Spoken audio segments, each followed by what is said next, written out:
Congressman Blumenauer, thank you so much for joining us at the University of Oregon today and your great keynote that you gave at the law school. Just have a couple of questions for you. Maybe can you start off with telling us a little bit about your report on the path forward and rethinking the federal policy on marijuana? We developed an overview of where we are with marijuana in the United States now, some of the history, past laws, changes that have taken place, because it seemed to me that it was important to really be able to take a step back and look at what's happened over the last 40 years. I was actually in the Oregon legislature when we voted to be the first state in America to decriminalize marijuana. And over the years, we've watched medical marijuana come forward. This last fall, we had 2 states vote to legalize adult use of marijuana. And now, for the first time in history, a majority of the American public thinks it should be legal. We wanted to have a picture that people could use to sort of give them a sense of the state of play. It's available on my website, and would encourage people to take a look at it and see what they think. Okay, great. So when do you believe that the first conversations about legalizing marijuana in the U.S. actually started taking place and making a movement or suggestions? Well, whether or not marijuana should be legal has actually been a long-standing issue. Marijuana used to be legal. From the moment that we passed the Controlled Substances Act in 1970, that classified marijuana as a Schedule I drug that actually worse, arguably, than cocaine and meth, and had no medicinal features, people have been debating that. What are some of the biggest barriers that we face in legalizing marijuana in the U.S. again? Well, right now, people are conflicted.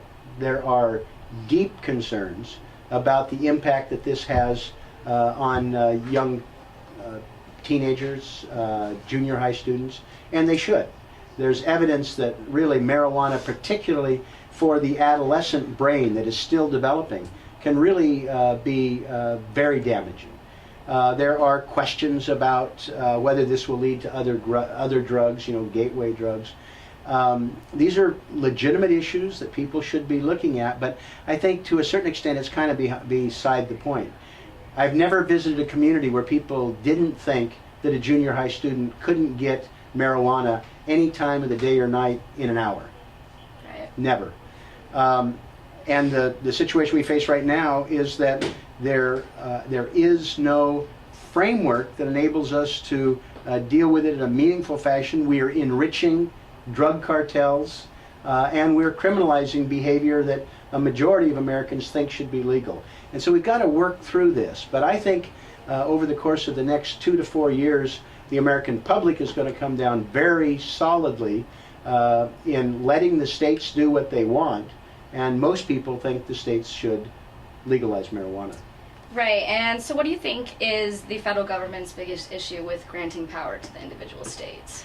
Well, part of it is that they're just caught up in this long-standing, over 4-decade-old policy that misclassifies marijuana. But there's a lot of time and energy that's invested in it. There are people that are doing time in jail for it, and there is 2 generations of people that are just say no to drugs that are heavily invested. In fact, the federal government doesn't even make it legal to do research on the therapeutic aspects of marijuana. So we've got to break this notion where we're kind of frozen in time, have a broader view, and get more people involved with the discussion. And so what do you think some of the benefits that if it does get legalized, the benefits for the citizens and for the government and the United States as a whole?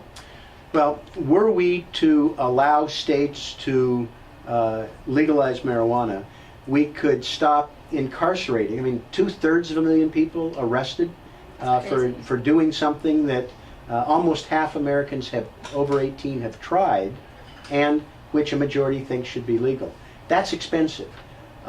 We have a situation now where all the profits, and there is a lot of profit in the marijuana business, all go with the exception of what happens with medical marijuana. All the illicit drug money goes to crooks, cartels, where we lose revenue, where we are corrupting foreign countries, and we're criminalizing behavior that really shouldn't be.